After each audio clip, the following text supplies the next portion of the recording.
ബംഗാൾ ഉൾക്കടലിൽ ന്യൂനമർദ്ദം വരുന്ന 7 ദിവസം കേരളത്തിൽ കനത്ത മഴയ്ക്ക് സാധ്യത.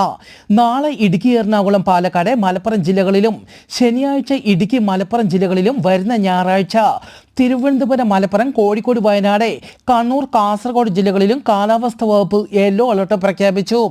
കേരളത്തിലെ ഒറ്റപ്പെട്ടയിടങ്ങളിൽ ഇടിമിന്നലോടുകൂടിയ മഴയ്ക്ക് സാധ്യതയുള്ളതിനാൽ പൊതുജനങ്ങൾ ജാഗ്രത പാലിക്കണമെന്നും ഇടിമിന്നലുള്ളപ്പോൾ തുറസായ സ്ഥലത്ത് നിൽക്കരുതെന്നും ഇടിമിന്നലിന്റെ ആദ്യ ലക്ഷണം കണ്ടു കഴിഞ്ഞാൽ ഉടൻ തന്നെ സുരക്ഷിത കേന്ദ്രങ്ങളിലേക്ക് മാറണമെന്നും അറിയിച്ചു. നാളെ മധ്യകിഴക്കൻ ബംഗാൾ ഉൾക്കടലിന്റെ ഭാഗങ്ങൾ, അതിനോട് ചേർന്ന മധ്യ പടിഞ്ഞാറൻ ബംഗാൾ ഉൾക്കടലിന്റെ ഭാഗങ്ങൾ, വടക്കുകിഴക്കൻ ബംഗാൾ ഉൾക്കടൽ, അതിനോട് ചേർന്ന കന്യാകുമാരി പ്രദേശം എന്നിവിടങ്ങളിൽ മണിക്കൂറിൽ 55 കിലോമീറ്റർ വരെ വേഗതയിൽ കാറ്റിന് സാധ്യതയുണ്ടെന്ന് കാലാവസ്ഥാ കേന്ദ്രം അറിയിച്ചു. വടക്കൻ ബംഗാൾ ഉൾക്കടലിന് മുകളിൽ നാളെയോടെ ന്യൂനമർദ്ദം രൂപപ്പെടാൻ സാധ്യത. ലക്ഷദ്വീപിന് മുകളിൽ ചക്രവാത ചുഴി നിലനിൽക്കുന്നു. കേരളത്തിൽ വരുന്ന 7 ദിവസം മഴയ്ക്ക് സാധ്യത.